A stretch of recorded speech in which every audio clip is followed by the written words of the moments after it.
जुमे का दिन तमाम दिनों का सरदार है और अल्लाह अज़्ज़ा वजल के नज़दीक सबसे बड़ा है, और वो अल्लाह अज़्ज़ा वजल के नज़दीक ईद उल अज़हा और ईद उल फितर से भी बड़ा है।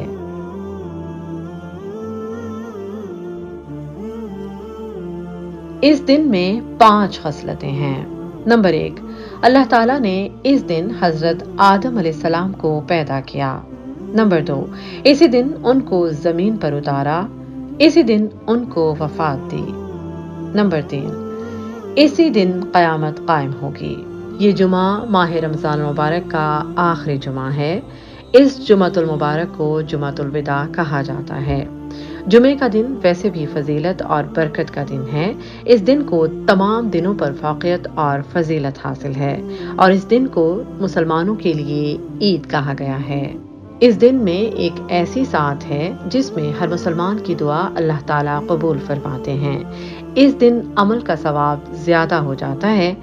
इस दिन दुरूद शरीफ पढ़ने का सवाब 70 गुना ज्यादा हो जाता है। इस बारे में नबी करीम सल्लल्लाहु अलैहि वसल्लम का इरशाद है, जुमे का दिन और शबे जुमा मुझ पर कसरत से दुरूद भेजा करो, क्योंकि जो शख्स ऐसा करेगा मैं क़यामत के दिन उसके लिए गवाह और सिफारिशी होगा। अहदीस से ये बात साबित होती है कि जुमे के दिन ही क़यामत बर्पा होगी और मुसलमान जन्नत में दाखिल होंगे।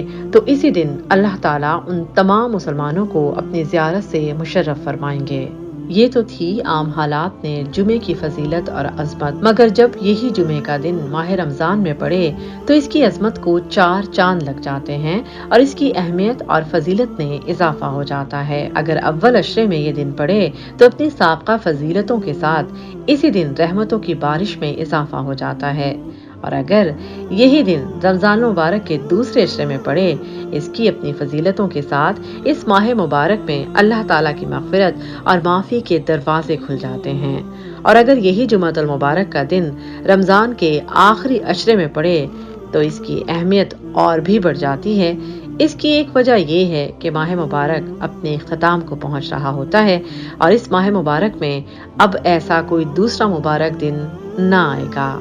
इसलिए हर शख्स को ये कोशिश करनी चाहिए कि इस मुबारक दिन को बिल्कुल ज़ाया ना करें, क्योंकि इंसान की ज़िंदगी का कोई एतबार नहीं, पता नहीं अगला रमज़ान उसके नसीब में है भी या नहीं। अगर आपने इस माह मुबारक के इस आखिरी जुमे को भी ज़ाया कर दिया और इस दिन से गाफिल रहे तो इससे ज़्यादा महरूमी की कोई बात नहीं हो सकती। इस बारे में नबी करीम सल्लल्लाहु अलैहि वसल्लम का इरशाद है, बहुत ही बदबख्त और बदनसीब है वो शख्स जो कि माह रमज़ान मुबारक को पाए और इस महीने में अपनी मग़फ़िरत ना कराए।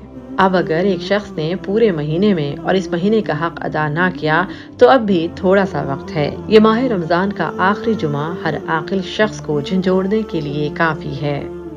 ईद का दिन और अहदीस मुबारका। माह रमज़ान मुबारक के ख़त्म की खुशी में अल्लाह ताला ने मुसलमानों को एक दिन खुशी और जश्न के लिए अता फरमाया। इसलिए इस दिन को ईद उल फितर यानी इफ्तार का दिन कहा जाता है। इस दिन रोजा रखना हराम है। नबी करीम सल्लल्लाहु अलैहि वसल्लम की खिदमत में सहाबा कराम ने अर्ज किया, या रसूलुल्लाह सल्लल्लाहु अलैहि वसल्लम, दीगर अक़वाम के लिए कोई ना कोई खुशी के दिन होते हैं, हमारे लिए कोई खुशी या ईद का दिन मुक़र्रर फरमाएं। आप सल्लल्लाहु अलैहि वसल्लम ने फरमाया, यकम शव्वालुल मुकर्रम और 10 ज़िलहज तुम्हारे लिए खुशी और मुसर्रत और ईद का दिन है। एक दिन रमज़ान मुबारक की खुशी में खुदा ताला की तरफ से तोहफा है और दूसरा दिन हजरत इब्राहिम अलैहिस्सलाम की सुन्नत में याद तुम्हारे लिए मुसर्रत का दिन है। इसके अलावा मुसलमानों के लिए जुमे का दिन भी मुबारक और खुशी का दिन है।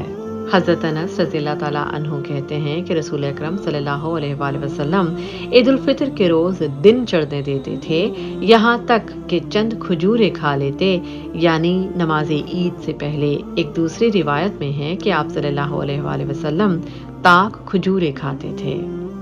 चांद रात। नबी करीम सल्लल्लाहु अलैहि वसल्लम और खुलफाए राशिदीन और सहाबा कराम का अमल हमारे लिए मशले रहा है। नबी करीम सल्लल्लाहु अलैहि वसल्लम ने सबसे पहले चांद रात के बारे में फरमाया, ये बहुत ही मुबारक रात है, ये पूरे महीने का निचोड़ है। इस रात को खेल कूद में ज़ाया ना करो, बल्कि کوشش کرو کہ اس رات کو بھی عبادت میں گزارو۔ اگر عبادت نہیں کرتے تو کم از کم اس رات فضولیات سے پرہیز کرو۔ صدقہ فطر۔ صدقہ فطر کے بارے میں نبی کریم صلی اللہ علیہ وآلہ وسلم نے فرمایا کہ عید الفطر پہ نماز سے قبل تم فطرہ واجبہ ادا کرو۔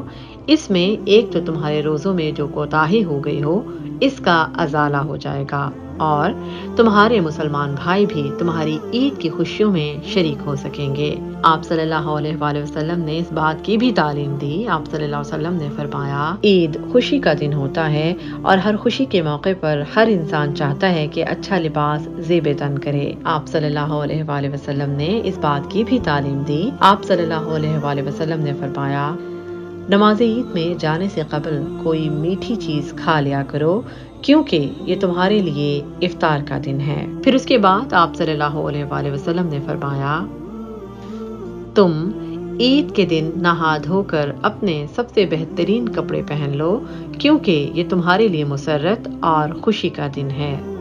صدقہ فطر کے مسائل۔ صدقہ فطر کس پر واجب ہے اور اس کے کیا مسائل ہیں؟ صدقہ فطر ہر مسلمان پر جبکہ وہ بقدر نصاب کا مالک ہو واجب ہے۔ جس شخص کے پاس اپنے استعمال کی ضرورت سے زائد اتنی چیزیں ہوں کہ اگر ان کی قیمت لگائی جائے تو 52.5 تولہ چاندی کی مقدار ہو جائے تو یہ شخص صاحب نصاب کہلائے گا اور اس کے ذمے صدقہ فطر واجب ہوگا۔ ہر شخص جو صاحب نصاب ہو اس کو اپنی طرف سے اور نابالغ اولاد کی طرف سے صدقہ فطر ادا کرنا واجب ہے۔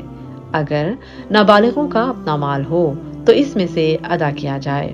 جن لوگوں نے سفر یا بیماری کی وجہ سے یا ویسے ہی غفلت اور کوتاہی کی وجہ سے روزے نہیں رکھے، صدقہ فطر ان پر بھی واجب ہے، جبکہ وہ کھاتے پیتے یا صاحب نصاب ہوں۔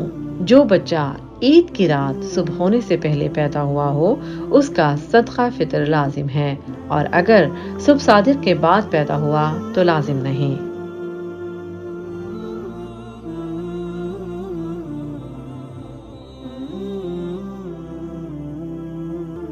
اگر آپ نے ابھی تک ہمارا چینل سبسکرائب نہیں کیا تو ہمارے چینل کو سبسکرائب کیجیے۔